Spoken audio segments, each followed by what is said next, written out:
Questioning Everything with Garrett and Adam, Episode 6. What's up, Adam? All right. Welcome to Questioning Everything Podcast.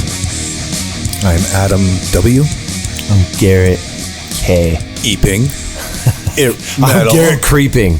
I'm G. Creeping. This is G Money's coming to you directly from the towers of hell. Did people ever say that? Garrett Creeping?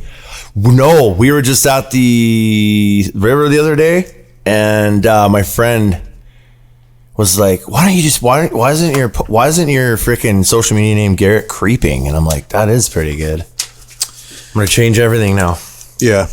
Legal name change. Garrett Creeping. Okay, so the topic for today is luck versus effort. Luck versus effort. And I have a quote for everyone. Okay, let's do it. Is it going to be Ice-T? It's Ice-T. Also the singer of the heavy metal band Body Count. And he says there's no such thing as luck. It is preparation meets opportunity. Preparation times opportunity divided by the number of fingers you have, multiplied by the efficiency per finger. And the sleep you get. And the plant-based diet that you're eating. And you're vegan now too, so you better fucking watch out. Yeah. The meter span of your... Where are you going with this? Wait, what? So luck versus effort. Yeah, I have to write it down and look at it. Luck versus effort is a weird subject, but I liked it when you said you've phrased it slightly differently on the text message when you recommended it, but I like effort. It was preparation. Luck versus preparation. That's what it was. I think preparation's good. Yeah, effort's that. That was what I said.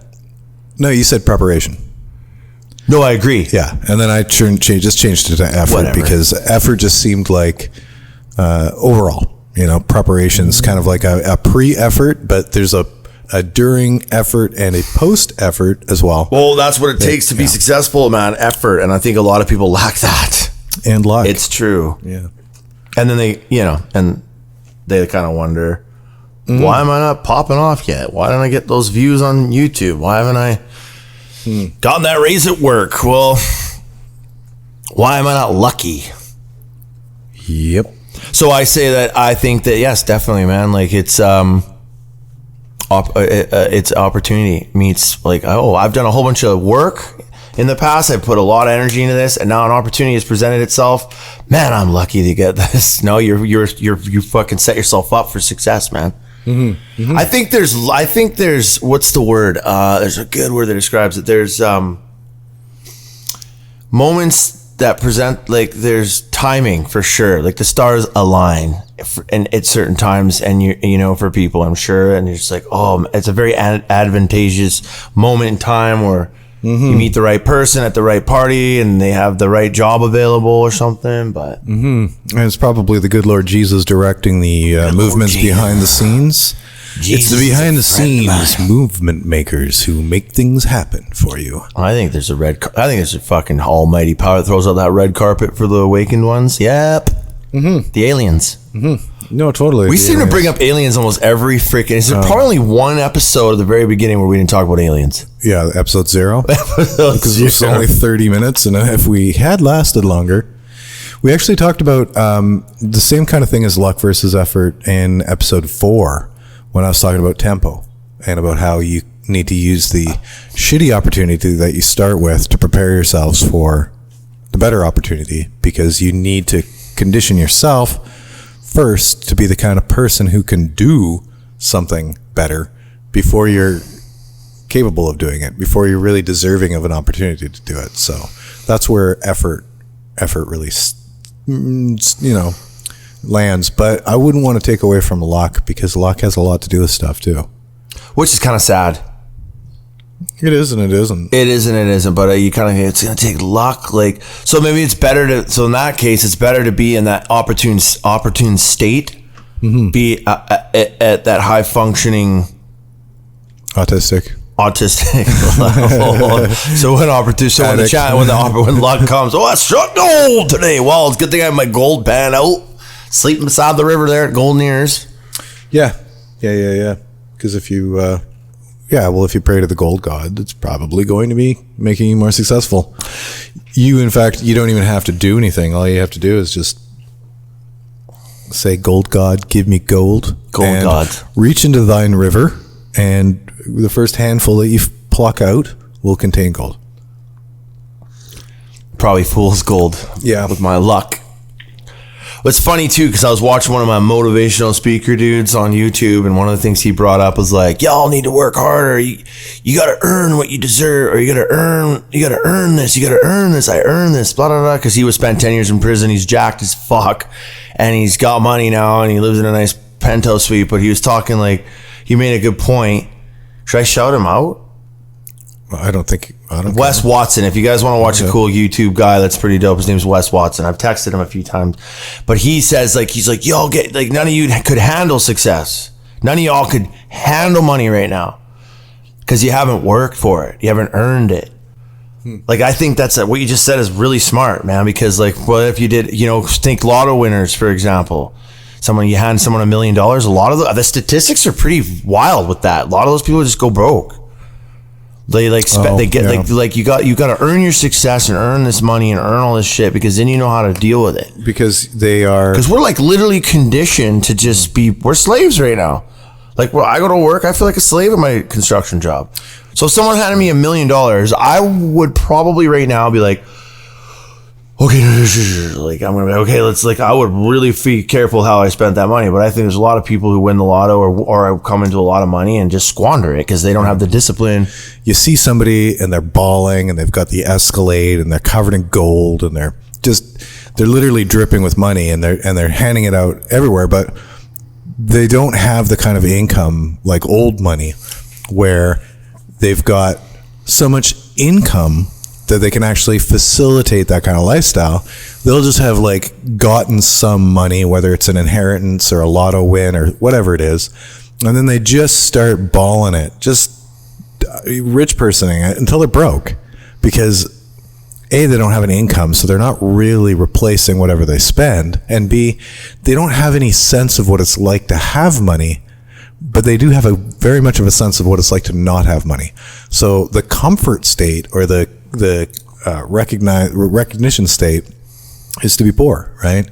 Hookers and blue. Yeah, I mean, you just blow your money. And I can hear people yelling at us too, because there's a lot of NHL. I think there's a lot of football players. Sorry to interrupt you, but there's a lot of football players, a lot of basketball players, a lot of these sports champions that squander their money and go poor too. Mm-hmm. So it's not just lotto lifestyle. Winners. That's just that big lifestyle they don't have an income that supports the expenses or the lifestyle. And what do you do, right? You're spending more than you make. It's pretty simple. Well, that's funny because those people worked hard to get where they are. So you think that they'd have a better? I think it's that's what freaks me out. Can you imagine? That'd be hard, man. It'll probably the be party, like the girls, all that stuff. If the income disappears, then the lifestyle, the lifestyle continues. Probably based off the proposition that you're going to gain some other income. Right. So you just continue balling. Because you're going to get another show, or you're going to make another album, or something's going to happen. We're slipping back into the subject of addiction now. You could also have used, say, like if you got a few $1 million or something from an album sale, you could have bought a house with that money, and you could have made some investments. But then over the next 10 years, you haven't had any successes, but you've actually used the value of the house as leverage. So by the time anybody finds out that you're broke, you've actually been mortgaging what you already own to continue the lifestyle that you want to live. So you're like this baller with this great pad and these cars and all this sorts of stuff, but really you bought what you own at the very beginning. And since then, you've just been leveraging it, using it to get loans that you're going to default on. You're going to lose your house eventually. You're just spreading yourself so thin. You're spreading yourself thin. Wait a minute. Are you saying it takes super, super hardcore amounts of effort, not luck, to get to these places, but zero effort at all to lose it? Well, not. Yeah, almost. That's what it sounds like. Almost. I worked so hard to get here, and now it's all disappearing so easily. But it doesn't slip through your fingers, because the point is people make effort to lose it. Yeah. And it's over a long period of time. It's not like it takes you 20 30 years to build that money and then 2 days to lose it. No, it takes you more like 2 days to get it and then 20 years to lose it. And you could have done anything in that period of time, but I don't think 20 years, probably shorter than that, but it depends on the lifestyle, right?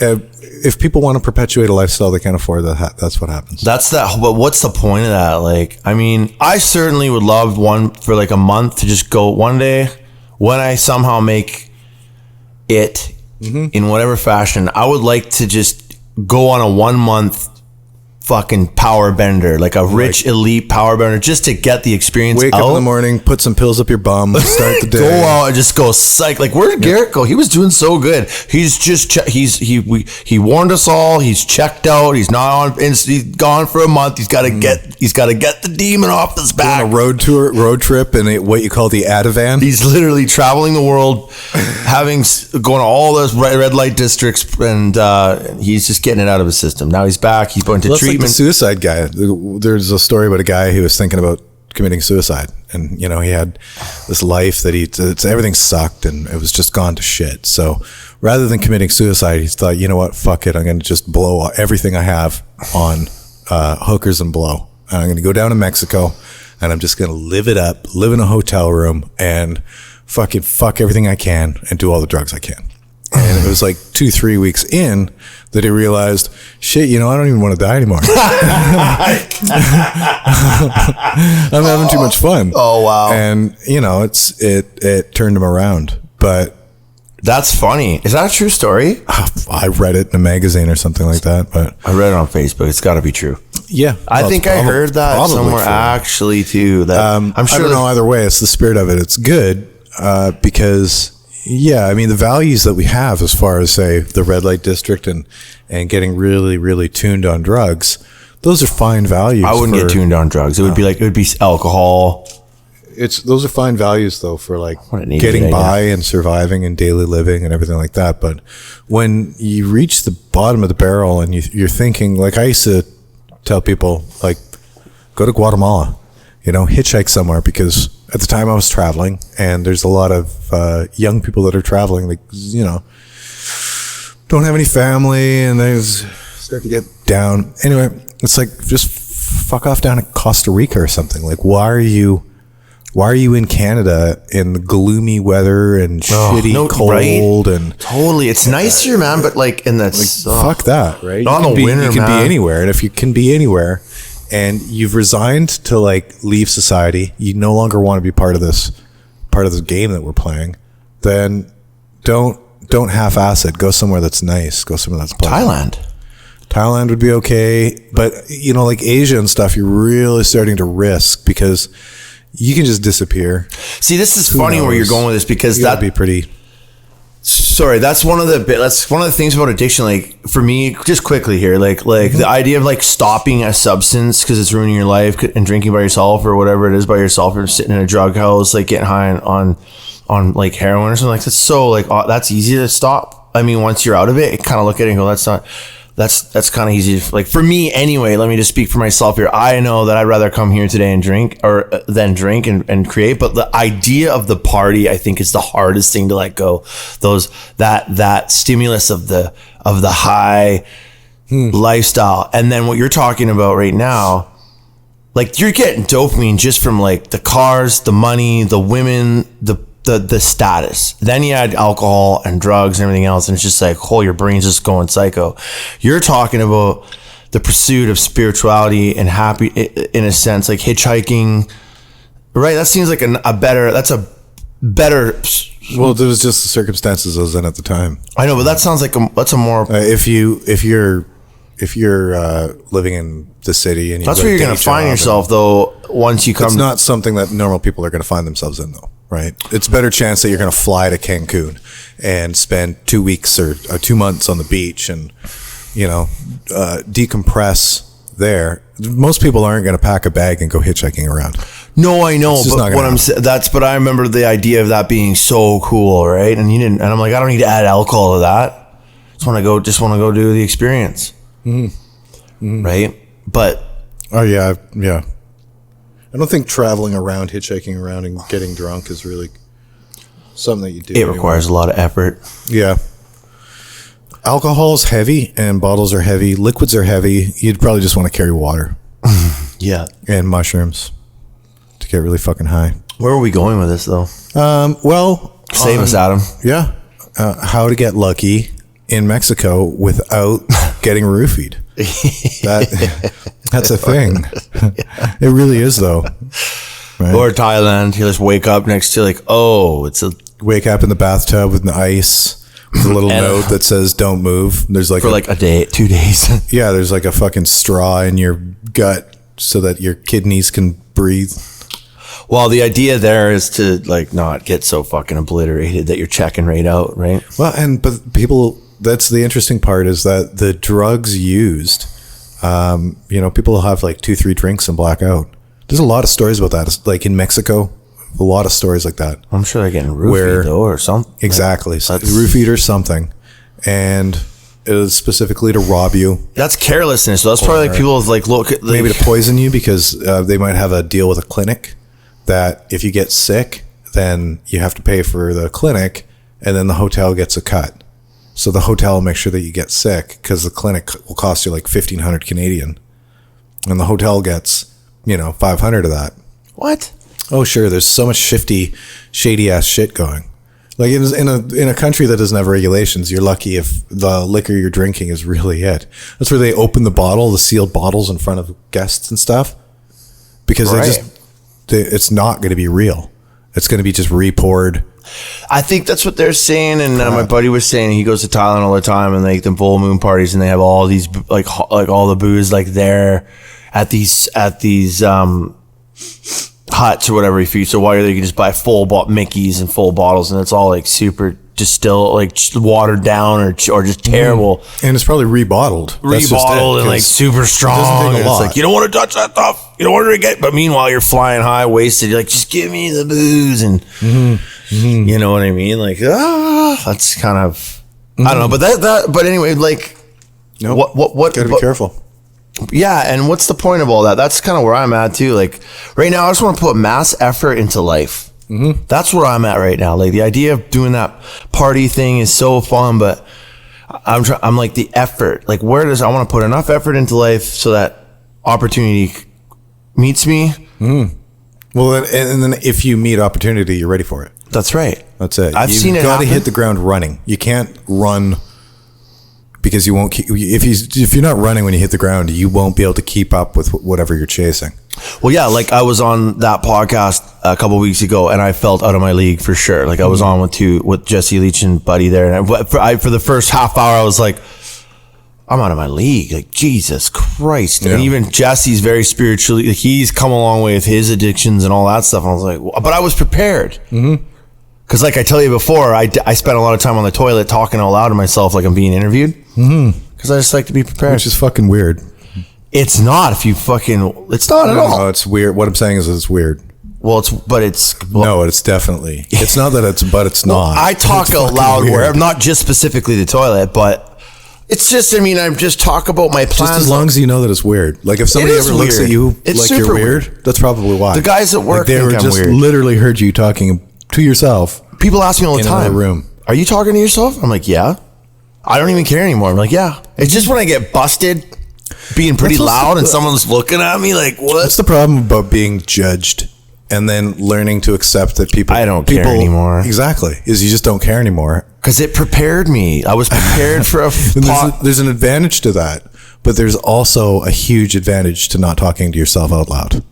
Like people will think that you're crazy. I don't care. I honestly think they're fucking crazy, man. Well, that's debatable. What do you mean? But what do you mean? What do I mean? Well, I'm just obvious, right? I don't know. Crazy people talk to themselves. I think it's perfectly normal. It is weird if you're a normal person, but if you're a weirdo, it's perfectly normal. Normal people, when they catch themselves talking to themselves, they're like, "What the fuck am I doing? Did I just talk to myself? Oh, that's weird." Yeah, but I'm coaching myself through shit. I'm coaching myself through shit. I'm like, "Hey, Garrett, we try to internalize our inner voices so that I don't know. I let it out, baby. Yeah, I think that's healthy. I don't think it is healthy, but why not? Because it's kind of crazy people shit.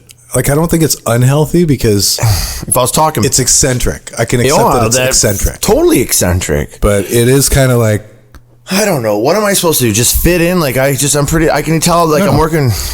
But you can tell that you've been picked on enough that you just simply don't care when you are okay with the fact that I was picked on ruthlessly. I had a lot of friends growing up, but I was also the brunt of everyone's fucking junkie punches. And you still are. And there's good. What do you mean? I still only to certain people. No, but you still are, and there's good reason for it.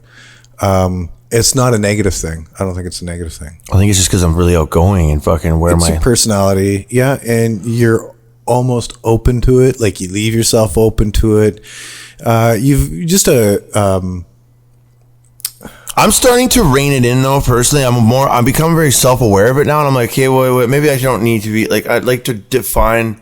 To be 100% honest, those personality traits are based in some of them are character flaws based in faulty programming from early childhood.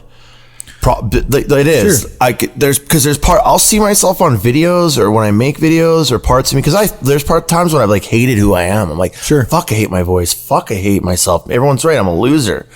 But then I'll look at some videos that I've done. I'm like, oh shit. Like or even when I've listened to some of the recordings of this podcast for just research purposes, I'm like, wow, I am pretty witty and funny, and I'm actually, wow, there's a lot there. Like, okay, cool. Like, don't be so hard on yourself. But I think some of the personality glitches that I have are based in like just like weird shit. Result of getting picked on or whatever. No, just I don't know if you were picked on more than other people. Oh fuck yeah, buddy.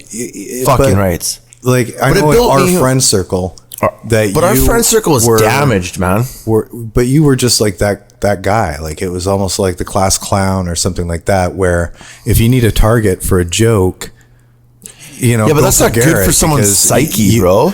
No, it's not. But I think I might have been in the wrong friend group. Actually, I think about that a lot. I'm like, we had a lot of fun, but maybe I would have been better hanging with like the rockers instead of the goth hippie weirdos.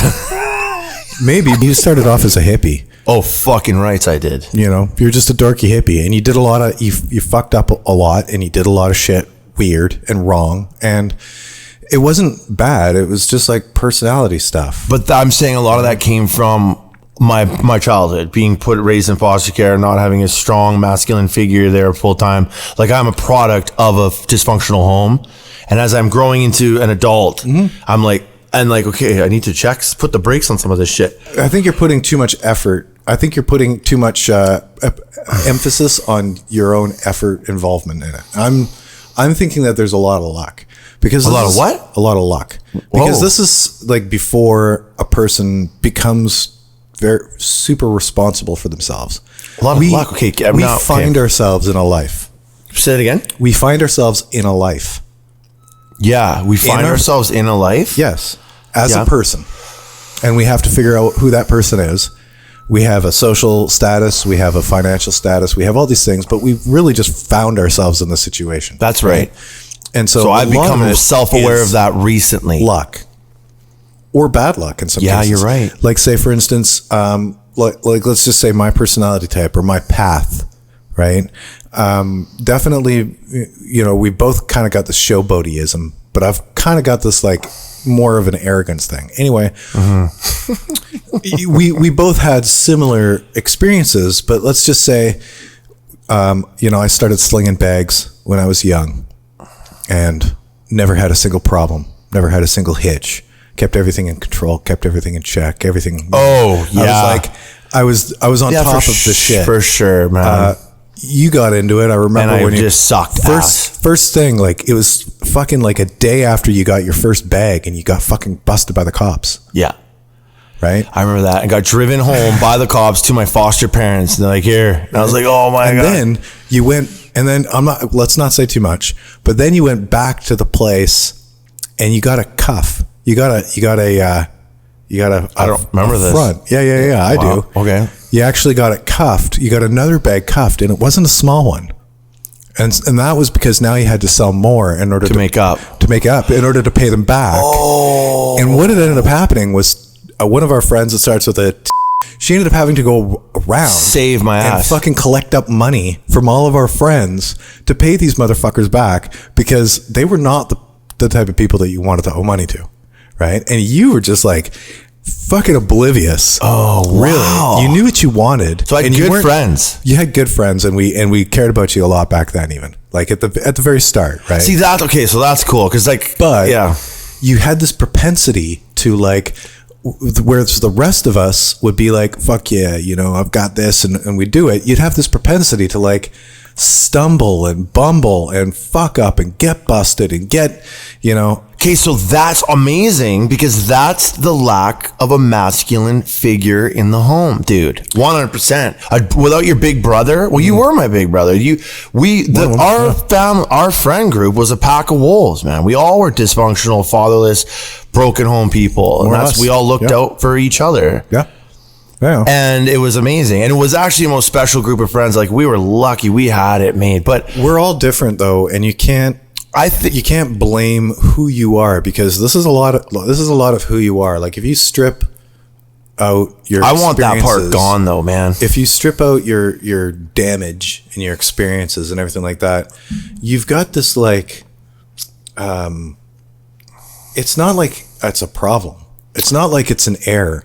You just learn things the hard way, right? I know, but like, so when's the part where I get like where it all comes together though? Then, well, it's happening now. Actually, to be 100% honest.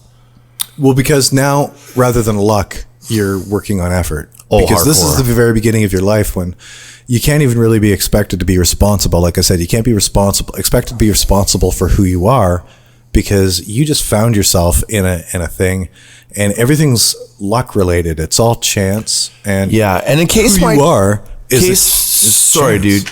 Yeah, in case my dad hears this, or he won't listen. He doesn't listen to podcasts. But I did have a dad, Bobby. He's the best metalhead, and a good grandma. And my mom did her best too. Like, there was a lot of. I was a dad too, technically, and yeah. Well, mine, I didn't have a male. Okay, so my argument is just that I think that a mom and a dad, it ideally should be present for the crucial years of a child's upbringing. I feel that lack did contribute to a lot of my bumbling and fumbling and lack of discipline to not go and go borrow from the wrong people. I mean, but anyway, but we're all here on this path, and I just found myself there, and I'm a product of it. But I did get a lot of discipline from my grandma, my mom, my dad. A lot of work ethic, and he did a lot. I owe a lot to my stepdad. He's my real, I call my dad. Just for the record, Bobby's the best. And but what you're saying, yeah, that's cool. It's cool. I forgot about that, man. Yeah. I totally forgot. I still don't know how much relevance it has to do with the father thing. Like, my own dad, a little bit. I think you're an anomaly, dude. No, my own somewhat. Dad, my own dad didn't have a dad. Really? No, he left when he was 2. Yeah. Right. And my dad's 100% capable. He was a man when he was a teenager. And you don't think kids raised in single mom? He wasn't doty and derpy, and he wasn't doofy, and he was clumsy and fucking, he wasn't likely to drop the thing at the wrong time, or, it was just your personality at the time. It would be like, if it was the worst time to drop something, you're going to drop it. My personality, yeah, I know, and I see my mom has a lot of that too, though. So it's a predisposition. I don't know what it is. Maybe keeping blood is just. I don't know. I think it's just personality types. But that's not. But I don't want to be that type. That's the thing. I've never wanted to be like that. Nobody wants to be who they are, but that's interesting. Kind of got to accept it, right? Well, or refine it, but you're never going to be the doctor. You're never going to be the engineer. You're never going to be like, they're never going to be like, this electrical system, it needs to be, fixed. Where's Garrett? Well, you're not a fucking technical genius. No, right? That's not my. So it's not your person. You don't have to be the smartest guy in the room. You don't have to be the most coordinated guy in the room. You don't have to be, when you fire, you fire. When I'm fire. Yeah. Oh yeah, right. I'm an artist for sure. Yeah. I'm embracing who I am. I just do believe there's damage there that needs to be fixed. That's all. Yeah. Well, and I'm going to go for it. I just think that those personality traits that I'm talking about are more fun. I had a lot of friends, and I had a lot of girlfriends. They're more interesting. They're what makes a person not boring. And okay. So I'm looking at it from a pretty negative perspective. Then I'm like, oh god. I think well, you're down on it more than I am. Because I don't look at because I was part and parcel too. If somebody's got to get poked on, it's going to be fucking Garrett, right? I'm part and parcel to it. Well, I'm happy to, but it's not a mean thing. It's almost like we poke the people that can take it the most, or that, you know, there's something that says that person should be able to brush it off. And, you know, I know that the people who we pick on the most are actually quite often the most emotionally sensitive. So yeah, quite often that's people true. Really take things with them. Anybody who knows me is going to go, yeah, he's pretty much emotional. And you've gone through periods where you're not comfortable with being the punching bag. Not at all. Right? Yeah, there's definitely times. But at the same time, I can't guess. Well, I can't say, but I would guess that you at least understand in moments that the people who mocked you were, you know, not your enemy. Right? Yeah, they weren't doing it because they disliked you. They weren't doing it because they wanted to see you suffer. They were doing it almost to just. It's like a tribal thing, man. An inclusion thing. Yeah, it is, and it was. But it's a social thing, a social order. Yeah, but it's not like you're down there. It's like, I don't know. No, because that's the thing. Shtick. That's I have a shtick because I've said that recently because I do have a lot of friends. I'm very liked. I have a lot of people, and I'm like, I look back and go, why was I picked on so much though? But even now, I find when I'm in everyday work or around and I say or do things, I'm starting to get really comfortable and more precise with my comedy routines. Like, I'm more aware of the silly shit I'm doing, so I embrace it and make it a part of the fun and the funniness, and it works. There you go. I'm just trying to get rid of the dysfunction and put effort in. So I'm more like goal oriented now, and trying to be more professional and less just chaotic and. But that's interesting. Yeah, that you bring that up. Yeah, I mean, it's a good thing, right? I could have been just completely excluded from everything, and then I would have been maybe like a. Yeah. Well, if you were like on this tangent, if you were a fuck up that wasn't like a comedic value fuck up, right? Like it's like if somebody walks in and like actually like destroys shit, where it's like you like literally just broke the stuff. That's bad. Yeah. But if you walk in and you trip and you bumble and you know, it's kind of like funny. Kramer, it's more like or Dick or Van. fucking Kramer's or my dad used to call me Kelso. Yeah. From fucking that 70s show. Yeah. Pretty much. Yeah. Everyone loved Kelso. But he's an idiot. But it wasn't like there was somebody else that we used to hang out with back in those days who was just like, they'd get drunk and they were hardcore and mean and they'd damage stuff. Yeah. And that's a completely different vibe, right? Yeah. Like, and I think as we got older too, like there's a lot of that, as we got older, like some of it got abusive. Like that was it. Some of that bullying did turn, like some of that shit got dark. There was probably a time when I should have. That person abused me. No, I know, but there was people that in those times as we got older and partied hard, there would have been a point to eject from your friend group, you know, or just spend less time. Like, I wish I could have wound back about 10 years and then started really focusing on music, like and really hardcore into like. Yeah, and assassinating people silently, one by one. No. Anyway, getting back to the topic. Well, that's interesting. I like that. This is what we've got to get vulnerable and transparent on the show. Here on Question Everything, we like to get real and we like to question even who we are. So what about... Who are we? I don't know. I'm learning right now at 38. So how do psychic experiences then relate? What? How do psychic experiences relate to the topic? How do psychic experiences relate? Yeah. What kind of psychic experiences? I don't know. Like a premonition? Sure. Well, that's a curveball, man. Okay, because I don't know, man. Isn't there psychic vampires? Remember, like we had one buddy. I swear he was a fucking psychic energy. I swear he was in my head sometimes and was in, you know. Really? How does it relate though to luck versus effort? I don't know. That's a hard one, dude.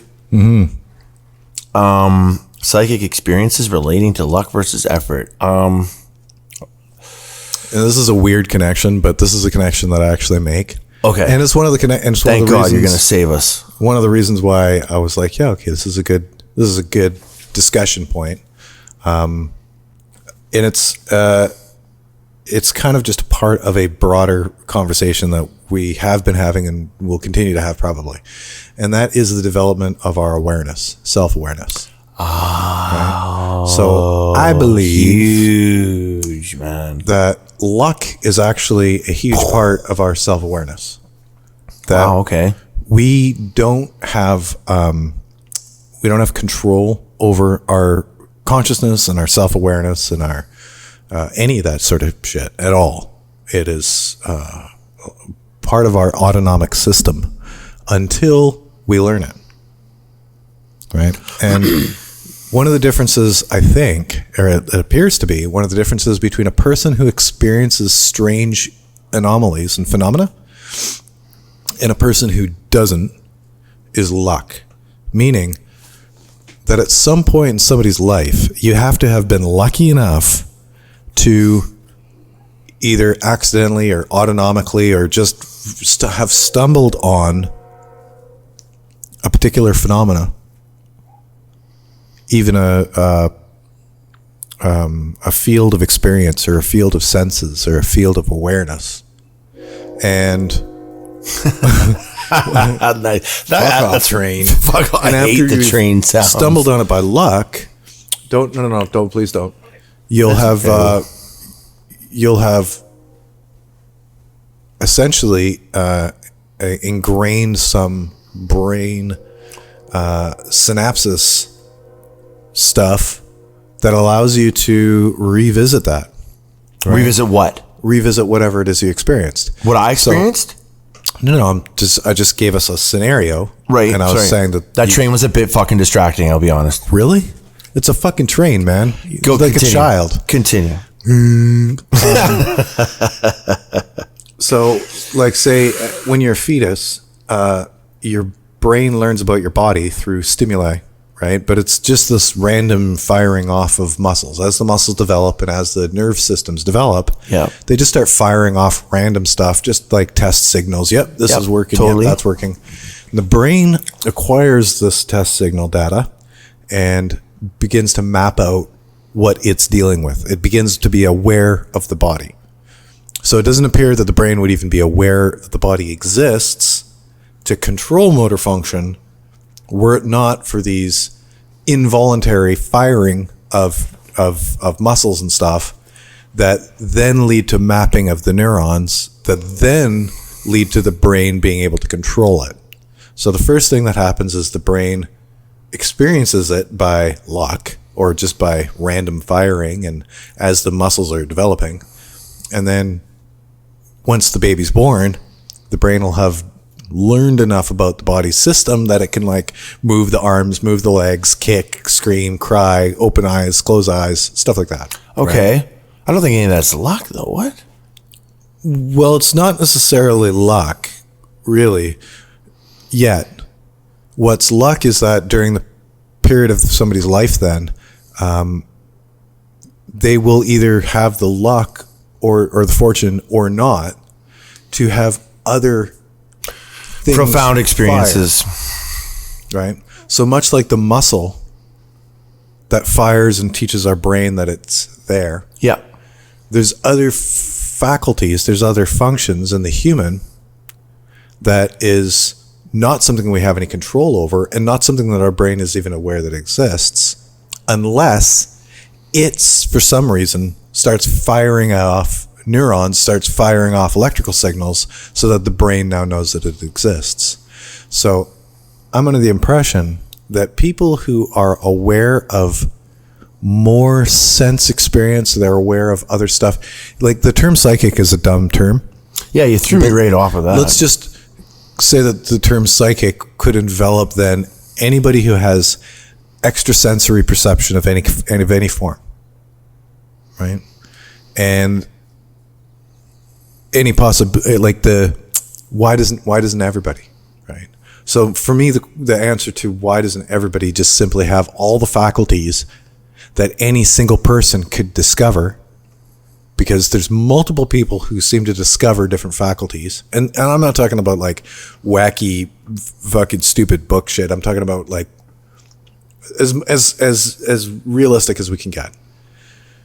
Like like spiritual experiences, profound experiences, like something you're talking about.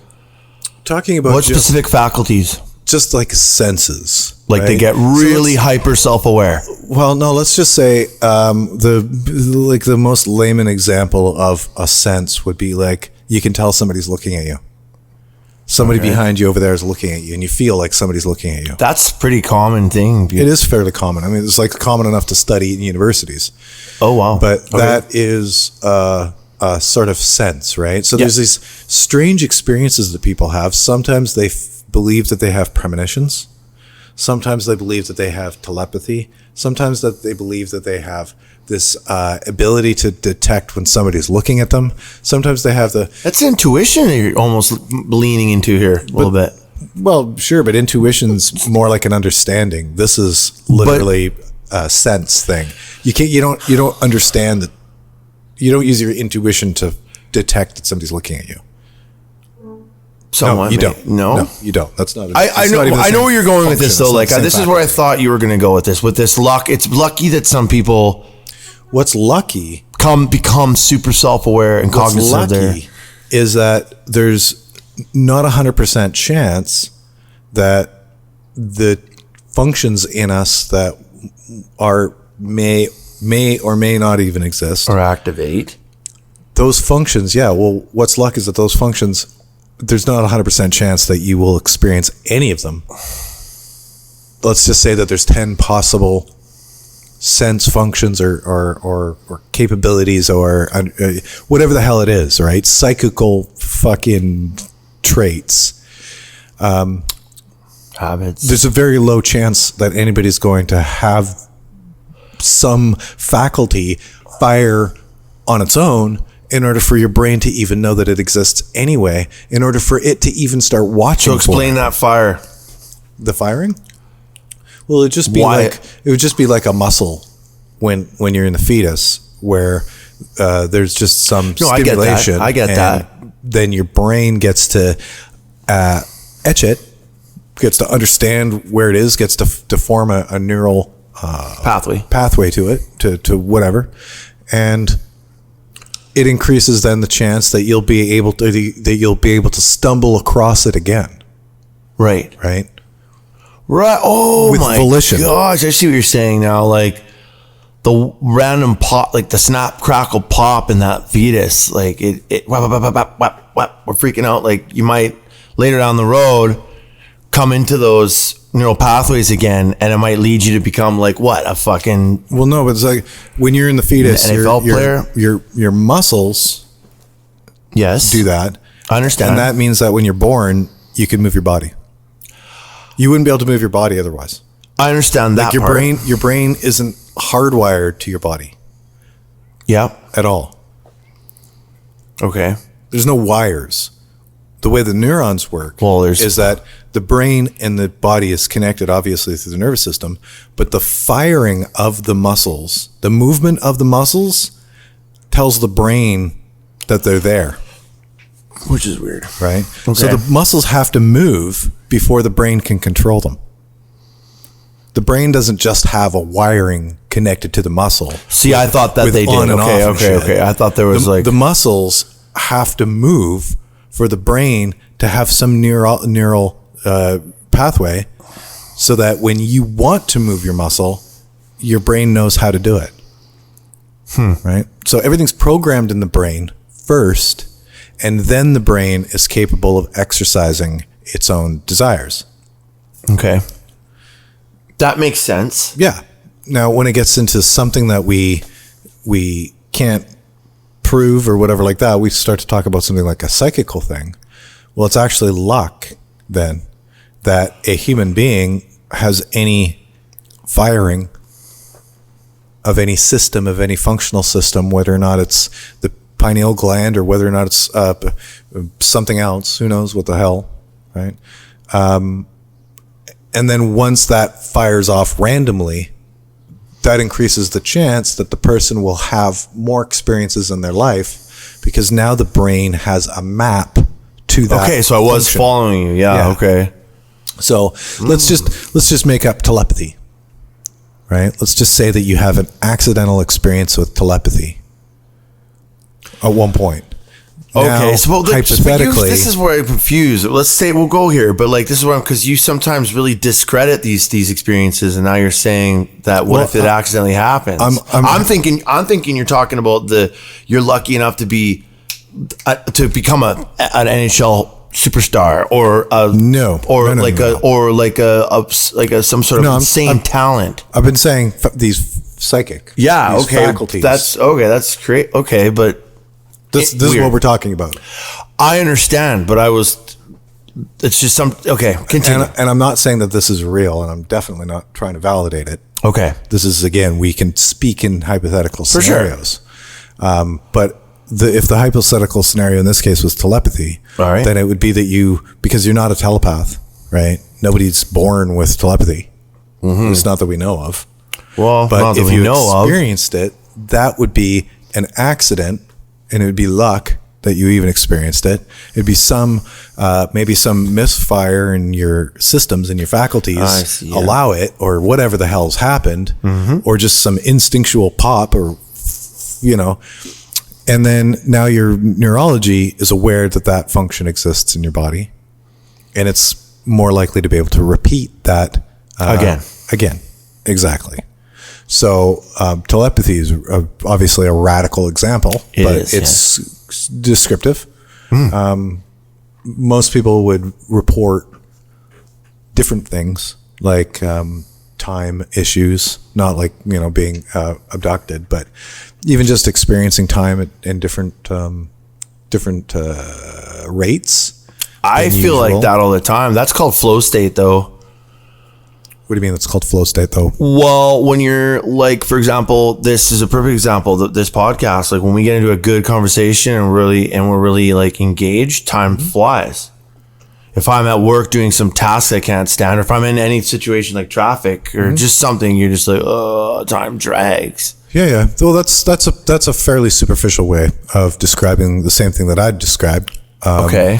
But I mean, it just... Okay, continue. Sorry. I'm trying to relate to you, man. Yeah. I'm trying to understand. But so that's I think that's the function for human experience. I think luck has a lot to do with it. I think the difference between a person who has a strange relationship with the universe they're in is luck. And somebody who doesn't is a lot of it is luck, yeah. I mean, there's probably mental health or something, but no, man, luck has a lot to do with it. Mental health, that's a cop out. But people would say, well, why him and not me? Why is this person touched with some special shit and not me? And honestly to God, I think that it's just simply luck. And that's pretty interesting, and I could almost agree with you on that. Like Zach Baggins, for example, from the Ghost Adventures, you're like, oh, that guy's just haunted. He's not going to haunted places. He is haunted. Or certain people that see... Yeah, I don't think that's luck. This might not be the best example. Well, you're saying essentially that if you stumble... that you if he's haunted, or if he's got a propensity to see ghosts... That's what... Then yes, it was actual luck. Correct. That kicked in some faculty, and that's what I'm alluding to. That's the only reason that the faculty exists is because you stumbled on it by chance. And it's not that some people are wired some way and that people are wired a different way. I think it's literally that some stimuli occurs, and that's how our brain works. Right? Pardon me. Interesting. How our brain works. Well, that's weird. So then, how do we tap into it so it's not luck? Then we don't. That's the problem. There must be a way. No. If it's there's a key. Well, that's 1,000 years of evolution though there. Yeah, I mean you can do a lot of control stuff. If you really want to take the reins, then get into meditation. I was just gonna fucking say. I heard the word meditation before you even said it. Yeah, but it's full reins stuff. See, right? and that boom, that brings us right become back. A hacker. That comes back to effort, man. Like that's another. There you go. It takes a great deal of effort. That's a high effort, and that's like a big thing. Like I think that anybody, like you run around talking to people like, "Hey man, have you read this? Do you read?" Like, oh, I don't read. That's like a very, like, I haven't read for the majority of my life, but recently I'm pushing myself. One of my main goals right now is to become a good reader. I want to read every book I have read.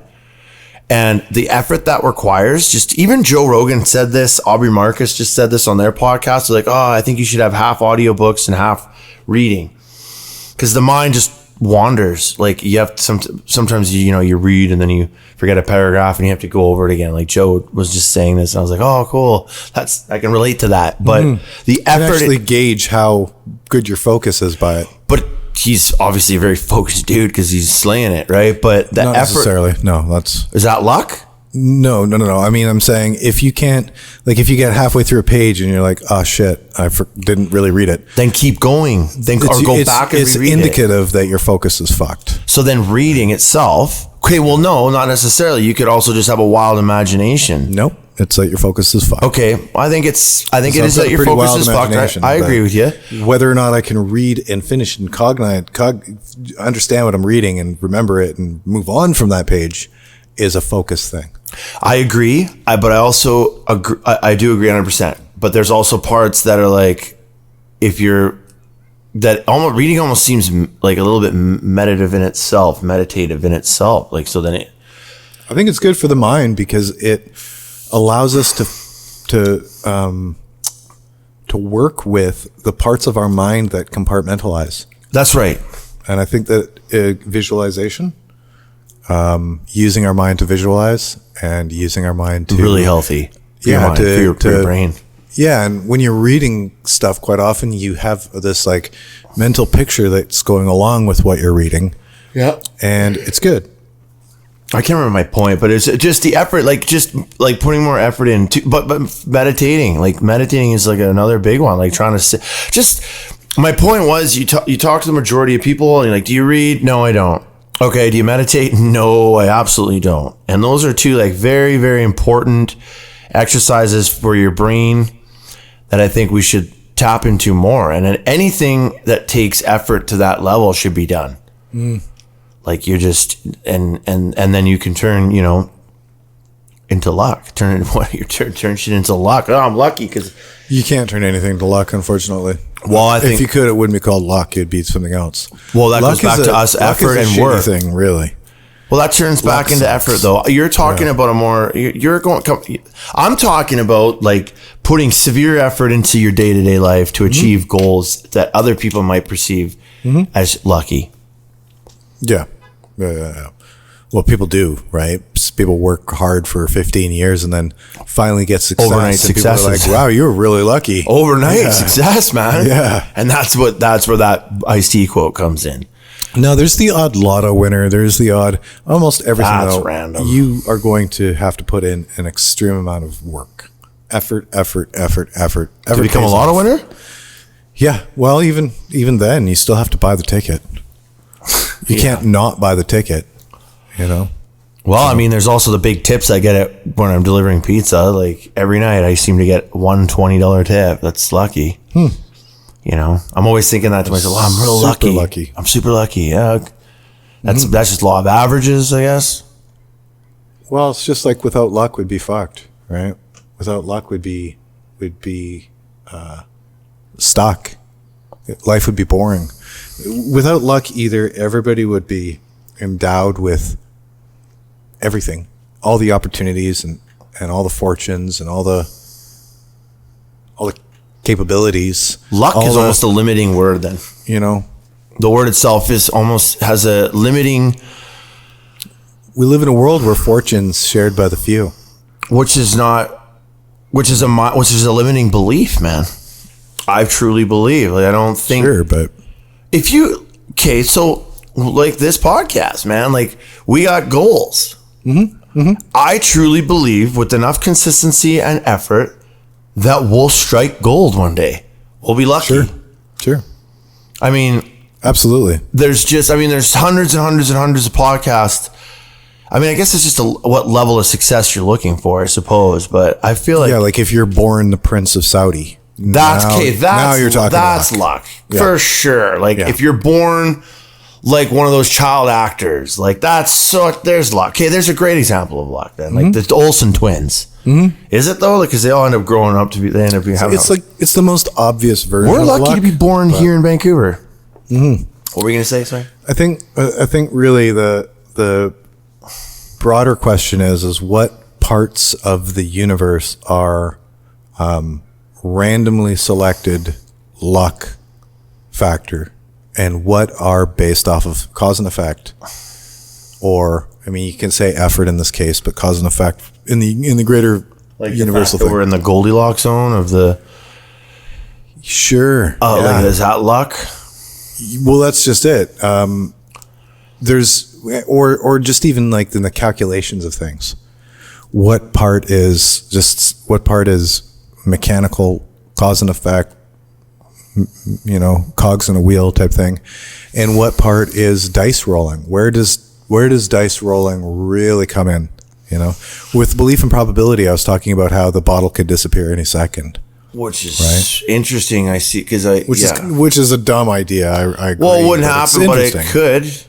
That's just the thing. It wouldn't happen with the mechanisms, but it could. With the mechanisms that you're talking about, it could happen. Then what you were saying that time, like it could happen. There could be a glitch in the matrix. Well, as far as the fabric of, as far as the why would it happen or how would it happen, that's not answerable because it wouldn't really happen. Yeah, it's just a chance that it would, right? But at what point are things established? At what point do things exist?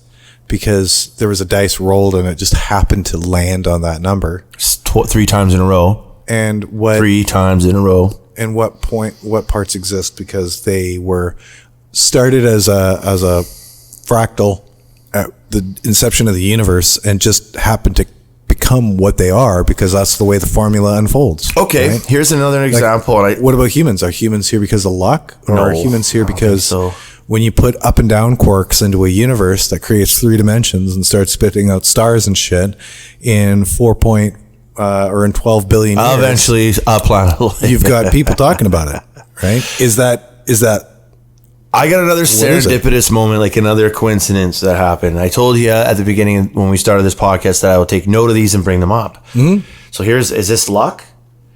So I have a sponsor dude that I text every morning, right? Text him every morning, just, hey man, I'm still kicking ass today. And he always responds as simple, right? He's there basically like to in case like I really go sideways in life and I need to call someone to help me, convince me that that's a terrible idea. But anyway, I've never pocket dialed this guy once, ever. Or he's never pocket dialed me. So the other day I jump on my Harley, which is a trigger.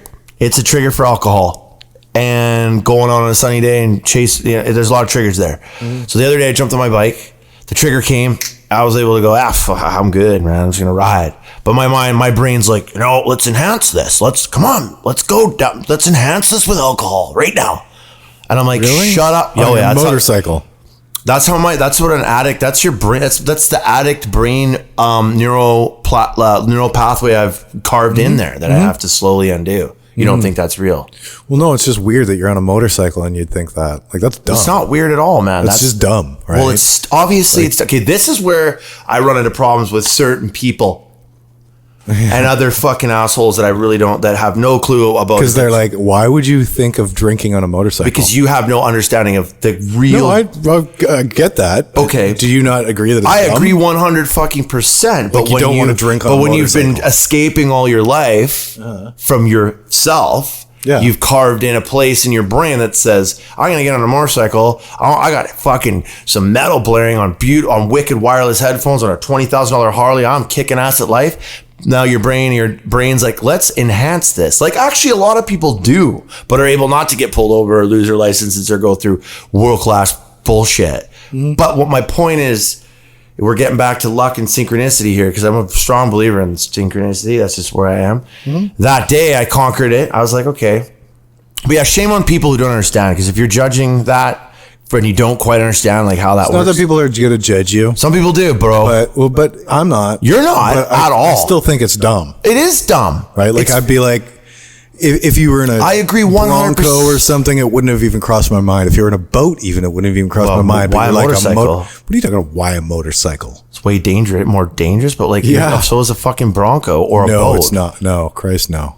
Broncos. To be honest with you, I know people that drink and ride all the time, and I've had before, and I don't ever get blasted, wasted, but it's sometimes it makes it fun. Like when you're kind of when you have a pint or two, and you're just like, whew, it's just more of a potential to become the. Could be way worse. The mosquito on a windshield. Absolutely. I will agree. It's not safe. You shouldn't be drinking and driving, period. But there's people that drink and get a little buzz, and it makes the fun of riding a motorcycle or whatever you're doing a little more fun. We're not more daring. Well, yeah, you start passing people a little crazier. You start speeding a little more. Yeah. For me in particular, who has a predisposition to alcoholism and this and that, it's not a fucking smart idea at all. The point is that thought. So it is dumb. I agree with you 100%. That's why I didn't do it. The thought came in, and because I've done a lot of work on myself, I was able to have that thought. Go, you're a fucking idiot. You just went to court for a stupid ticket and got off, and you're good to go. Fuck you, brain. And it was like, oh, good. My brain fucked right off, and I kept going. The point of what I'm trying to say, though, was ironically, and then again it happened about an hour later. Like I wanted it again. I'm like, just not happening, bro. Enjoy the ride, because this is as awesome as it's gonna get. So my sponsor. I was driving home, and I'm like, all of a sudden my phone rang, and I got wireless earbuds in. I can't stop. I'm like, and it's interrupting my music. I'm like, fuck. Dies off. Keep riding. And it rings again. I'm like, what's the fucking problem? Third time it rings. I'm like, pull over. So I'm like, oh great. Like, what is this? Like, just in case. It's my sponsor, but he was pocket dialing me. So I call him, and I'm like, what's up, man? Like, you trying to get a hold of me? He's like, oh, sorry, I must have pocket dialed you. And to me, I'm like, that's fucking weird. I've known him for many months now. Never once has he really called. Never once has he pocket dialed. But the day that I all of a sudden have some dangerous thoughts, there he is. And this isn't like a hardcore sponsor. This is just a dude. He's really cool. Very helpful. Anyway, but I called him and we talked for an hour, and I said, well, now that you're on the phone, like, I'll just let you know what happened. And he's like, and we went through the whole process, and he's like, I'm glad you didn't have, But to me, that's my higher power. That's God. That's whatever it is saying, yo, bro, what's up? The aliens, man. They fucking were like, you're blinking. Just gonna have a little check in here. Okay. You're good to go. You're still on the path. Then that was weird to me, man. That was luck. Was that, I don't know. I just see things like that all the time. And when someone comes in and goes, it's just coincidence, I'm just like, whatever, man. Keep your limiting beliefs to yourself then. And that's just where I'm at with that. For me, that was luck. That was weird. And I was like, okay. We had a really nice talk for an hour. But if it was an intelligent, like if it was like creator or some shit like that, then that wouldn't be luck. Well, just saying. I mean, it would. What do you mean? I mean, it's a part of the luck. If it was like a intelligent being looking out for you, then I don't know if it is luck. Though. Like, I don't think it's that naive. It's just something fucking weird, man. Like, there's just something to it that my intuition is like, yep, just this is some kind of connectivity. It's something weird. I can't say it's aliens. I can't say. I don't know what it is. I don't know if it's good. I don't think it's. I think God obviously is too busy to take my mail, man. But it's fucking strange. And my intuition says, yeah, bro, just go with it. Just go with it. Whatever it is, just go with it. It's working. It's working, man. Just go with it. And that was weird and lucky. It's also been very lucky how many times I haven't crashed my bike and been pulled over or anything like that. Well, no doubt. And it's always like... I was a psycho last year, Buck. Thanks, COVID. Well, actually, thanks. It's a good thing you don't have a cat, because then you'd have the Toxoplasma gondii. What? It's a parasite that goes into your brain, and it makes dudes more fearless. They actually did a study on motorcycle accidents in the UK, and they found a high level of Toxoplasma gondii in their brains. What? Yep. Whoa. Yeah, it just makes everybody taking more risks, go faster. So scary. Yeah, just not perceiving your own mortality as much. It's used, the cats, it's in... I'm like looking at, where's the fucking cat? It's in, get away from me. It's a parasite in cat poo. Really? Yeah. So what does that mean if you don't clean the cat dish enough? No. If you get exposed to it while you clean the cat dish. Right. So it's But it particulate. actually makes rats less afraid of cats. So they're just like, what's up, motherfucker? Yeah, exactly. Breathing They shit. Let's go. They forget the cats are predators and they're just, wow, boom, it's dead. Yeah. No, man, I'm very self-aware on my car and on my bike. I've been pulled over enough times in my life that I'm just like, I just get an intersection. I'm like, what? And I do a little show off and thingy, and then I'm right to the back to the speed limit. Like, it's kind of sucks, actually. There's no acceleration limit. That's the nice thing. Is that right? No, there's none. I wondered about that. So I can just rip and then slow down. Yeah. Just like 0 to 60. Are you setting me up? A second. No. There's no acceleration limit.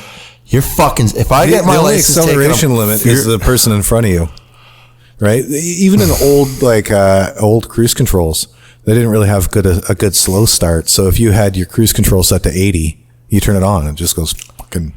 I've been unlucky with cops. I'll tell you something though. Here's another weird lucky thing. I'm pretty zippity zip with my car when I'm like I don't when I'm delivering pizzas. I got the pizza halo on me. The god of pizzas, the pizza gods are looking out for whatever reason.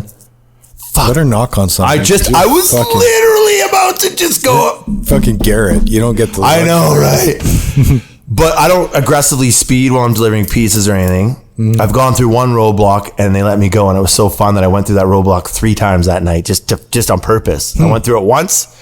They're like, what are you going? What are you doing? And I'm like, I'm delivering pizzas. He's like, oh, okay. He looked at the pizza bag. He was like, get out of here. And I was like, yeah. So I went through it 2 more times just for fun. Nice. So, I don't know. But anyway, I don't know. I zip around. Never, nothing. Never been pulled over. I don't know. That's just, there you go. Who knows, whatever that is. That's, I've been lucky so far with that. Probably aliens. Alien. No, but now I definitely maintain the speed limit. I'm very, very fucking careful with with how fast I go with what I'm doing. Because man, I'm getting pulled over and it's just such a hassle, man. It's not worth it at all. So no. I've also got an N, just for the record, from years of stow. No, I was happy to get rid of my N. Well, I almost got rid of it. Like I was so close, and then got popped on my bike last summer. Well, no, that was me too. Is the last time I was pulled over, I had my N, and it was for an excessive. Oh fuck, that's an automatic. Here in British Columbia, if you're pulled over with an excessive, you get towed. 10-day suspension. And then it's 10-day impound. Yeah, I think I got a 7-day. Yeah, it was in my girlfriend's car. 7-day impound, which cost me the impound fee plus the rental, right? Because it's not like you can't just. No, I drove you around.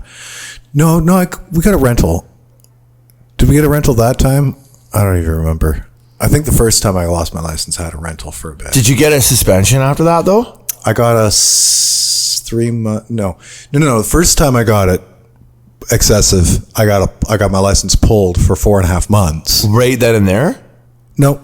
I had to mail it in after, Oh yeah. And then start your N all over again for 2 years. Your new drivers. Yeah. Guaranteed. The first time, I don't even know if I had an N at that point. Would have been an L? We have a graduated licensing program here in BC. If anyone's listening that's not from here, might have been an L. I mean, like, I didn't. Fucking real pain in the ass. I didn't really give a shit about having my license and stuff like that, right, at the time. So I didn't really care. But when I got caught in Luce's car, I did have the N, and that was going to mean that I was going to have to start the whole process over again. So you get your L, you can wait 6 months, then you have your N for 12 months, I believe, and then you can get your final license. And if you get pulled over or anything happens while you have the L or the N, you have to start back from fucking scratch.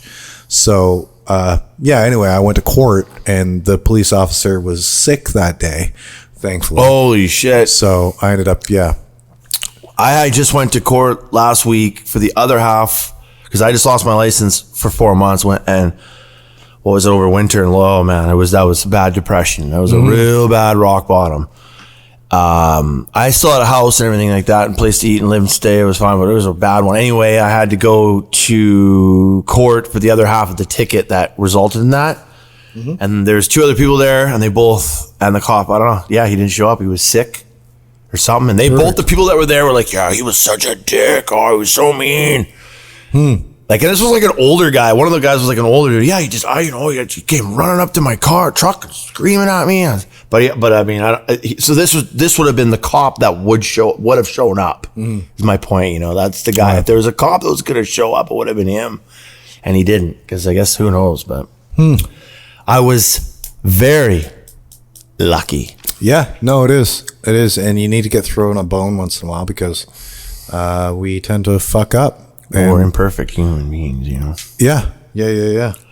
Adam, it's going to be way worse now that there's social media and internet because now it's going to be logged.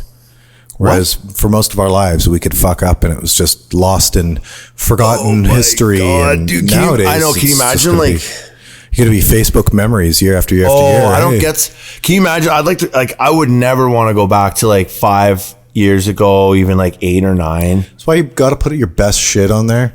Don't put any like dark stuff. Don't put any negative stuff. So many shits, man. Oh, breakup. And then there should be. They need some filter. They need like breakup filters on your memories so that you can like, remove particular people. So it's not like it's 8 years ago today. You and so and so made a video of how fucking stupid you were. Yeah, but it's like people with like relationships. You break after you've broken up. Now Facebook's going to sit there and remind you of like all the good memories you had with this person, and you're devastated. And someone liked the video. One of the good videos I did though when I was in treatment. I fucking was in treatment like 2.5 years ago. That fucking video is with me. Maybe the videos are all in a section or something, but that was an old ass post and someone liked it like yesterday. Some chick, and they must have dug down. I didn't even press play on the video. Came up and said, "Hey, someone liked that." I didn't even want to press play. You never know. Sometimes things come up on. It was written really well though. Like even I looked at the like this is 2 years old. I was in a good place because I was like my grammar's always terrible. Like but. It was written quite well. I was like, oh wow, like that's okay. So I was obviously in a very clear state of mind, doing good. I didn't press play on the video though, because I'm like, ugh. But someone liked it. I don't know. That would have been deep down in my feed. But yeah, fuck, definitely right. Try to censor what you're putting out on the stone of social media, etching that in there. Yep. No, we're lucky though. It's forgotten in time. Yeah, it was pretty getting like my ideas of luck versus effort are either ephemeral or totally practical, and I think we've nailed most of both. I'm not too sure how much I can waffle on about the weird version because either you get what I said or you don't. I did get what you said there. I did, but the thing is like. You're saying it's luck to stumble on maybe some psychic powers or whatever human capabilities we might have. Insane, that aren't human, obvious. Yeah, that aren't. And I'm wondering, like, how would you just get in there? How do you unlock that door permanently? Yeah, and that's this is that you don't. I think there's some clairvoyance, man. I think that's real too. Like, I don't know. There's another one we could do: clairvoyance, psychics. The only other doorway you could say would be psychedelics, I guess. Right? Hey, I got a question. Because psychedelics allow your brain to fire off in ways that you wouldn't normally. There's another subject. Wouldn't normally experience, right? So if you're on good psychedelics, there's a possibility that your brain can stumble on things again that it can come back to you later. Obviously, when you're on psychedelics, you make a lot of associative pathways and a lot of perceptual pathways. And one of the problems with it is the onion skin, what I've described. We were talking about that last podcast. Where when you traverse the levels of the onion skin within yourself, you actually have different perceptions and you've got different memories. So it's one of the problems with psychedelics is people don't have like an attachment. There's no contiguous path from their normal thinking to the specialized form of thinking. So they just simply jump from regular day normal thinking into the specialized thinking, have some brilliant experience and think on a completely different level. But then when they come down, because there's no connection, there's no like tendon between those two parts of their mind, they'll literally dissociate from it. They'll forget most of the things that they were aware of in that moment, and they won't even relate to that level of thinking or to that level of consciousness until the next time they reach that state, at which point they'll pick up from where they left off. Right? So the onion skin separates us from cognitive states and from states of consciousness. And when we're in those different states of onion skin, we literally don't remember the other states quite often, right? Some of the more like deeper states, we have cognitive awareness of multiple states simultaneously. We realize that we're in a deeper one, but we are cognitively aware of more. At some points, then you can even see your dumber self and think like, "Ooh, fuck, am I ever going to remember this?" Mm-hmm. Literally, am I going to remember this? You can wonder that when you're in a deeper state, and then of course, once you get into the superficial state again, and you're the person who calls himself Garrett, you forget. I'm there, man. Like Most people forget. I'm super in that duality right now. Like, holy crap, I'm like, there's that superficial Garrett again who wants to buy the new Slayer shirt on and fucking get his motorbike and be an achiever. And then there's like this other part of me that's becoming super self-aware of those like just silly things. And the more spiritual path I'm trying to figure out. I don't know. It's just what you're saying is like, it's pretty interesting. Right? I find it interesting. I don't know. I'm going through a weird time right now. Like like I said before, I'm plugging from the Matrix, and it's a lonely path. We got anybody on Discord? Don't believe so. So how are we supposed to tell I them? realized my DayZ server is still running, so I'm gonna shut that off. How are we gonna tell? Well, that's just it. We got to tell them on here. We got on launch. We got a launch. We haven't launched yet, guys. No, it's happening though. Yeah, we'll make some ads and then we'll be able to patch everything in and fill it all in. And then that way we don't have to, I don't want to have to worry about it when we're doing the actual casts to be like, oh yeah, we got to say this shit. I'd rather just find some time separately and patch things in and then either pre-record them or have them available for me to edit. Yeah. Right. And you don't have to worry about that while we're doing the podcast. No, we have a lot of plans with just like a lot of content you were talking about to put on that Patreon and a lot of stuff that we are very ambitious. Yep. Stuff for YouTube and I mean, make it fun, right? So the content is we're going above and beyond the podcast here. Yeah. Well, the podcast's fun, but it's just it'll lead to more things. It'll lead to some specials. We got some video specials coming up and different stuff like that. Again, for whatever luck's going to be involved in connecting to people, that is one thing. That how is somebody's ear bone going to hear this podcast? And there's a degree of luck, but there's also a degree of effort. So we have to be able to prepare it in order to be findable, in order to be acquirable and put in the right places. And hopefully it's interesting enough, but it is. I'm guaranteed. Like, I think we've already gotten better than the first couple episodes. Like, I think I don't know. I feel more comfortable, because you got a mic there and you're like, oh, I'm talking on a podcast. This is kind of weird. I think we were more comfortable before. I think we were too comfortable, in fact. Right now? In the first earlier ones. We're too comfortable now, is what you're saying? No, I think we were too comfortable then. So what do you think's better? The first? I think being uncomfortable is better. Okay. I think you're more aware, more self-aware. You're more cognizant of what you're saying. I'm trying to be self-aware the whole time, but like the amount of shit that I had to edit out in the first episodes is from me mostly. No, from both of us. But like, you're just being nice. Talking about shit that we shouldn't be talking about mostly.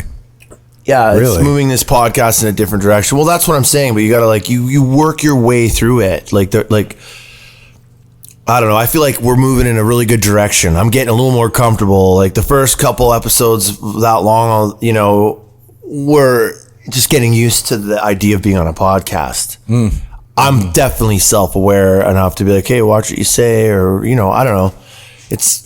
I think that's a skill. It's a skill that That's you a skill. develop after you do a 'Cause whole we shitload of definitely- podcasts. Yeah, there's no evidence that we are conscious about what we're saying. All I the think the last 2 episodes. all the evidence is showing that we're not very well. The last 2, yeah. That's what I'm They're trying to tell getting you. better. They're So getting the better. next one will be better. The one after that will be better. Then we'll hit another road bump. Then we'll go to the next one. Yep. By the time we're pushing 50 episodes, we can have a cool celebration or, hey, 50th episode of da-da-da-da-da, and then you get to the 100th and you keep going. Well, yeah, and some live stuff. Right? Effort, man. And then all of a sudden someone hears you. Oh, so lucky. Wow. We put in a lot of effort and stayed consistent and everything improved magically. Wow. Right? I mean, like you say, you look at the earliest Joe Rogan episodes, man. They're like, you know, they're all in show business already. So they have a lot of Absolutely. advantageous, you know, situation and everything, but you got to start somewhere. And No, and we will expand. It's we'll be able to incorporate some Adam video sat feed with and- me before we got on this podcast and showed me all of our platforms and all of his ideas for content. And I was like, holy shit, how to bring it together. I am impressed. Like, it's exciting. Yeah, I'm seriously inspired now. doing some live stuff on Discord would be good. Putting out some specials for the Patreons would be good once we have some. We haven't even launched Patreon yet. We haven't even launched it all. We haven't launched anything. just talked about it on Facebook, which is so fucking predictable. That's Yeah. what I do a lot. Hey, guess what? And then nothing. Well, we could almost cut this one short and work on some other stuff, like skits if you want, or we could just have some fun. Let's just have fun. This is the first time we've had a Take your topic pants run off. dry within the first hour of our podcast. Well, and that's not the worst thing, because I wanted to also circle back on the aliens. Today? Well, just whatever, and we're in front of the mic, right? We should definitely do an aliens part So 2. I did circle back on the TikTok. Did we mention this in the last videos? We haven't talked about TikTok at all on this podcast. The Tic Tac. Oh, the Tic Tac videos. The Tic Tac videos. Yeah. We've talked about it a little bit. No, but did we talk about it after the alien video? I don't remember. Because I can't remember. But I ended up watching that, and I watched the one with the Travis guy. And Oh, that's what I wanted to talk to you about, because you'd mentioned that on Facebook, and I was like, super interesting. Right? what did you think about that Joe Rogan episode? What episode Just was it? I think interesting. everyone should go check out the Travis Walton story. There was a movie made called Fire in the Sky in the 80s. It's super fascinating. Anyone that's probably listening to this podcast is going to know what that is, but he was on Joe Rogan recently, and it was great. Yeah. It's one of those things that if you read about this types of shit, that you probably encountered like 3 or 4 times, circled back around. Lots. It. He's huge. He's big. Yeah, he's one of the. It's the he's most one of the famous originals. abductee case in the world. Other than there's one other one, Barney and Benny Hill, or Barney and Betty. Barney and Betty, yeah. Yeah, and that one's pretty freaking happened crazy. first. Jeez. Well, it was the first documented one, I think. I mean, how many other times? People probably been getting abducted for I don't know. years. What did you think about it, though, Adam? I think it's a great story. I think it's super fun. Do you think what do you think? Do you think he believes what he's saying? He seems to believe what he's saying.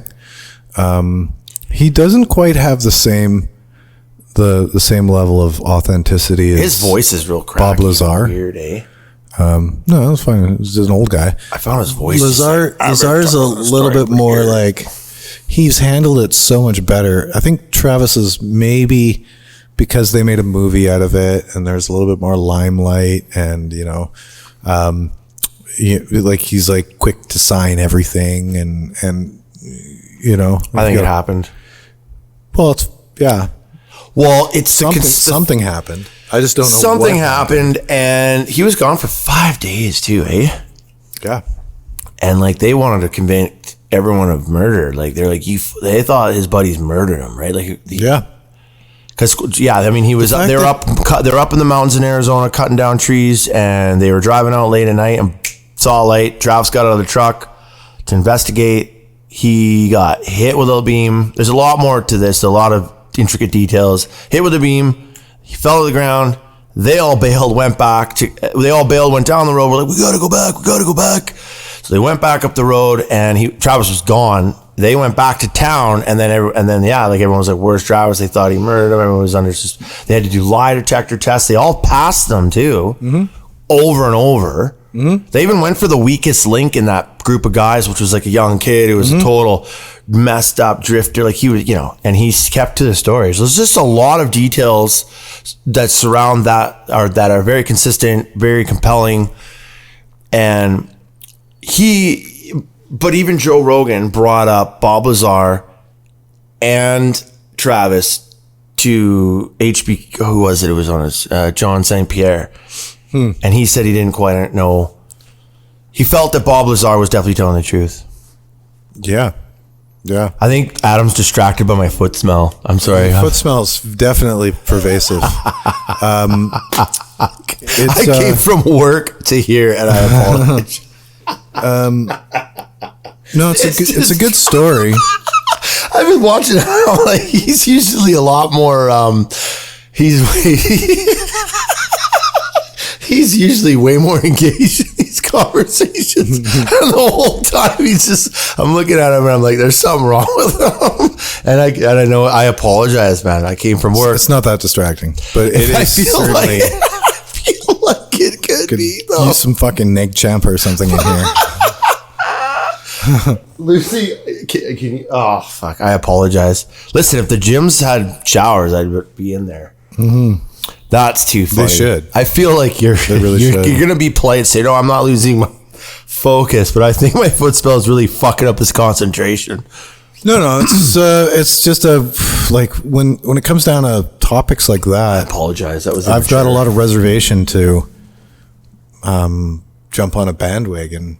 I want to try to consider all the angles, and there's the obvious angle that he's abducted by aliens, but like, what if it's not abducted by aliens? What other types of angles are there, and what could it have been? The whole thing is really weird because he claims that this ship is tiny. Like he was telling Rogan that it was no bigger than the room, but Rogan's room looks like a fucking ship. Inside? He's inside this ship? No. They went to another mothership. No, he was saying that he was inside that ship and there was a ramp and that the ship was the same. The inside was the same size as the room. And Rogan's like, so it's the same ship? It's the same ship that you saw? And he's like, yeah.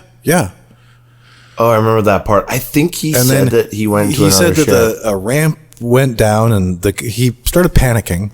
He saw the human-looking guy. The bubble. With the bubble. The human-looking guy gestured him to follow or whatever, so he did, and they went outside of the ship, down a ramp, and into the forest, where there was like another ship around or something. The description is really weird. Yeah, I do know what you're talking about. It did get kind of like, Yeah. It got a little, like, is this, like, what? Well, and, like, it's really strange. I suppose the most romantic idea is that he wasn't supposed to be there. He was there at the wrong place at the wrong time. He ended up very unlucky. He encountered some discharge of some kind that knocked him on his ass, electrocuted him, but didn't kill him. And he got taken up in a fucking spaceship and they healed him. Right? Healed him? Did he have a limp? Yeah, he had some kind of ailment? No, he just got fucking electrocuted. Healed him. Right. Well, how? Okay. Well, right. So there's theories that people get abducted and come back in their blood. There's a lot of that out there. Yes, of course. And this guy's got this fucking thing too. He started to lose me at that when he started talking about how healthy his daughters were and about how they're such high achievers. And he's like, Joe, I'll talk to you about this off camera or like off mic. Like he's under the impression that he's somehow got enhanced by the aliens and that his children are. Anyway, this is where you start to get a little. Did you watch the whole thing? Yeah. You're so funny. Like, you start to lose. Idiot. Well, you just start to lose me at that point when you're thinking that you've been enhanced or something like that. But the story itself being corroborated by the 6 other people that are there, and there's very few things that are small objects that can create an electrical discharge that produce lots of light, that like somebody is up to something. What were they up to? And what he describes as something a lot more sophisticated, where he's like, once he leaves the spaceship, then he ends up encountering more of them. Like there's like 5 of them there that look like this humanoid guy, and then they throw him on a table. But he's describing it like he's left a spaceship and now he's in a clearing.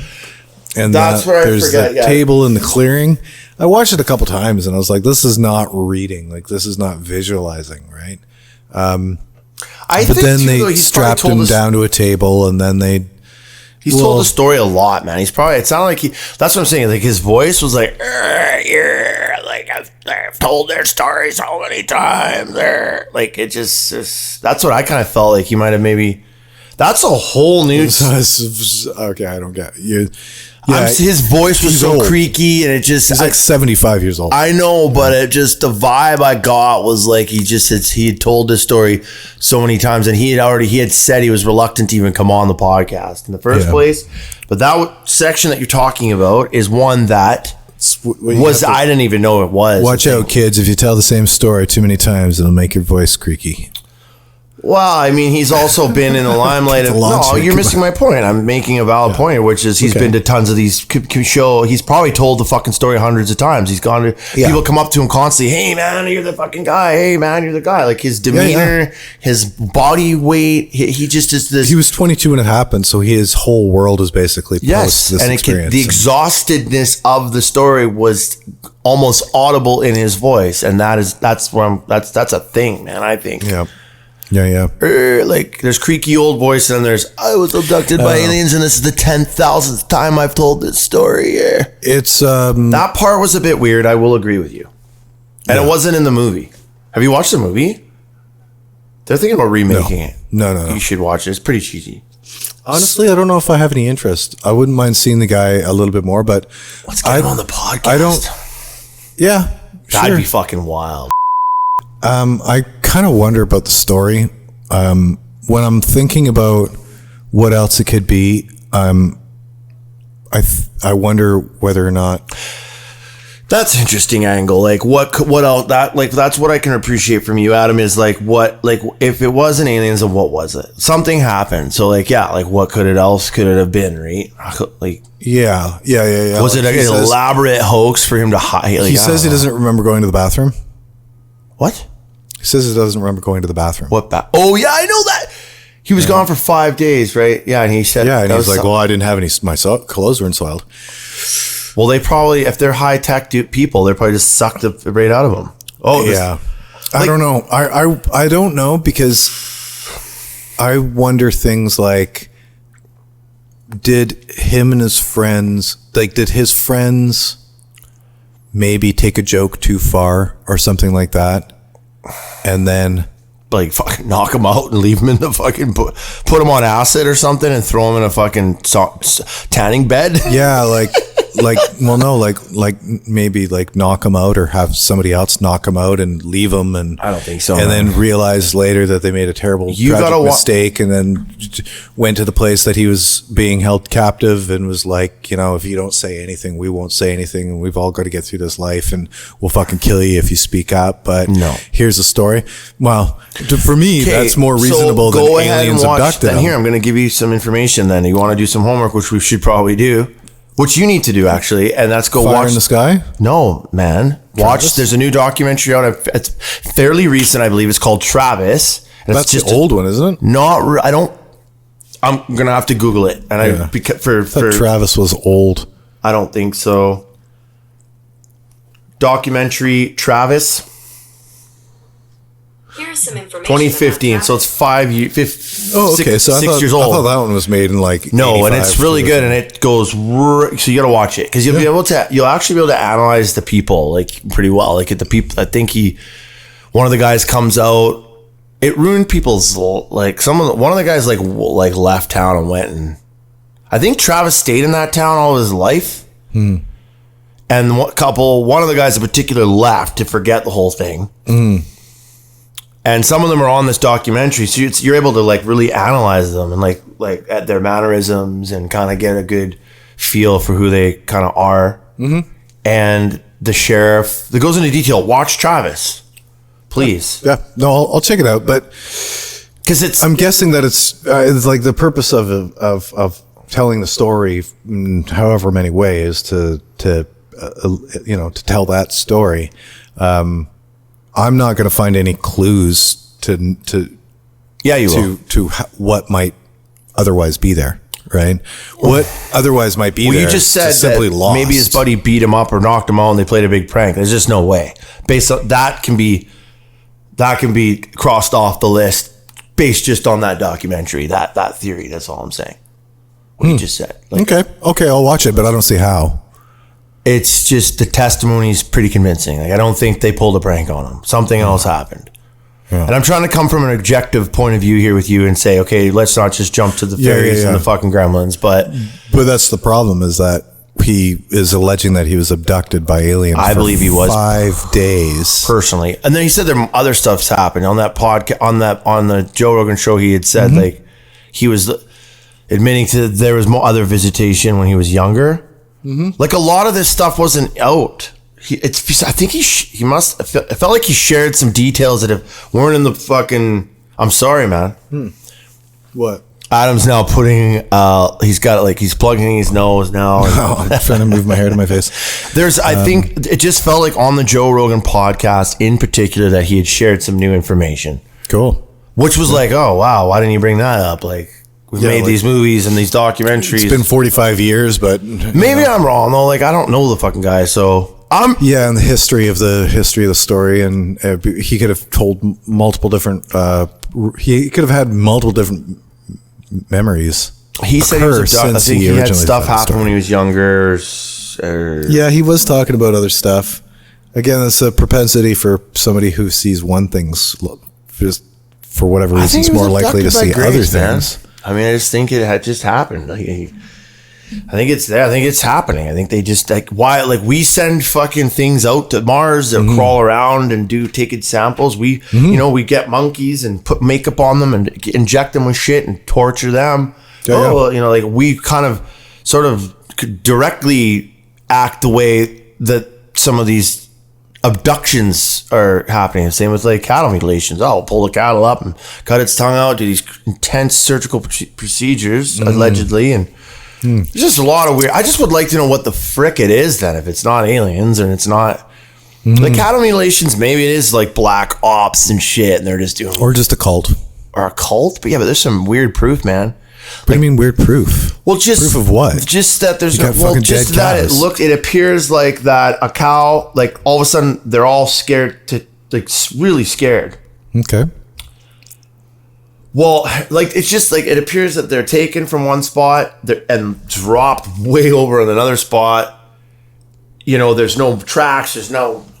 There's nothing that would, indicate that a cult picked it up and moved it, or it's just very mysterious. That is so irrelevant. Well, I think it's even happened in the snow, where there's no snow prints, there's no footprints. I'm not an expert on. So made up. That's not made up at all. I'm not an expert. We'd have to go through specific We're gonna have to go through that. This should be one of our specials. Then is crop circles and cattle mutilations in one episode. Oh yeah, a bonus for Patreon. Yes, okay. Where we watch I will endure the fucking low blood pressure of having to talk about this fucking nonsensical shit. Crop circles was your idea. No, but cattle mutilation is like lowering ourselves to cattle mutilation. I can work with as long as we're just eliminating shit. Okay. I don't want to have 20 years of talking about fucking how aliens for some reason need mutilated cows. Well, I don't know, man. Somebody mutilated the cows. And as long as we're blaming the aliens, I think that somebody is getting away with. I'm not necessarily blaming the aliens, though, dude. This time, there's cow murderers out there somewhere. Pardon me? There's cow murderers out there somewhere. That's a good name for a metal band. I don't think we should be blaming the aliens. I think we should be finding the cow murderers. Find the cow murderers. Yeah. Well, why would they be fucking killing cows? Who knows? Why would the aliens be killing cows? Doesn't make sense. Some sort of who knows? Some sort of weird research. Yeah, but you buy crop circles. Whatever reason you fucking have for aliens, than you can have for somebody else. So final thoughts on Travis then. You're like, he's experienced something. Watch the damn documentary. My initial thoughts is that they experienced something between them that was some type of an experience where they didn't like him or something like that. Maybe they wanted to kill him, or maybe the one guy tried to kill him the guy who would the tree was almost going to fall on him, or something happened where they had beef. One of them had beef. Exactly. And something happened where there was an incident where they abducted him or were going to kill him and had him abducted first, and realized the error of their ways, and created a pact between them that they would never discuss it, and et cetera, and made it a fucking multi-million-dollar... Made it an elaborate story. What's Travis Walton worth? Let's find out. What's Travis Walton's net worth? I don't know, but the thing is... What's Travis Walton's net worth? If you wanted to abduct somebody and make them think that they were abducted by aliens... $7 million. Yeah, nobody's going to lie their whole life for $7 million. That's Pardon for me? sure. Nobody's going to lie for their whole life for $7 million. Like, I don't think he's... I would. For $7 million? Really? Okay. Yeah, well, you could live the rest of your life on $7 million if you invested it and fucking saved it properly. Yeah.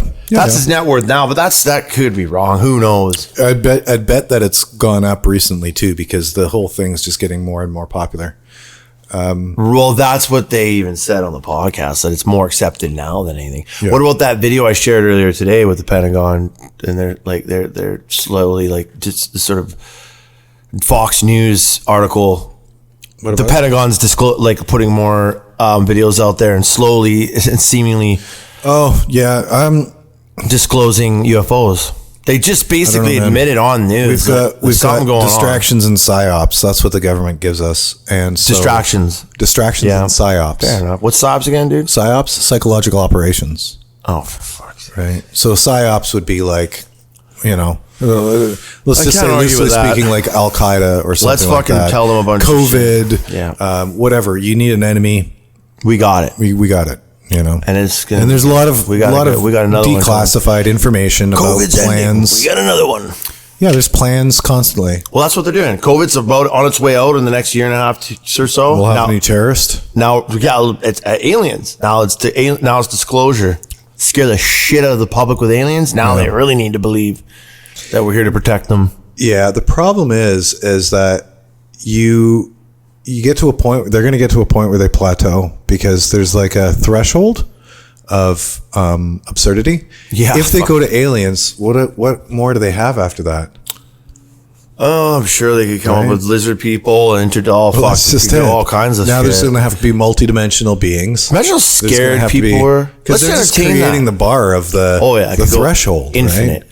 I mean, let's entertain. Next thing you know, you're fucking choking yourself just to get a nut off, because your hedonistic threshold just simply, porn won't even do it for you anymore. You need to fucking asphyxiate.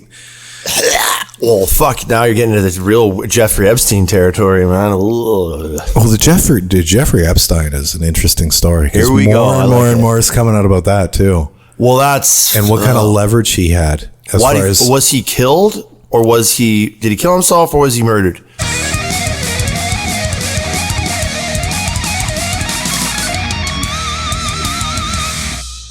Join us next time for an interview with Deborah Lee Banford.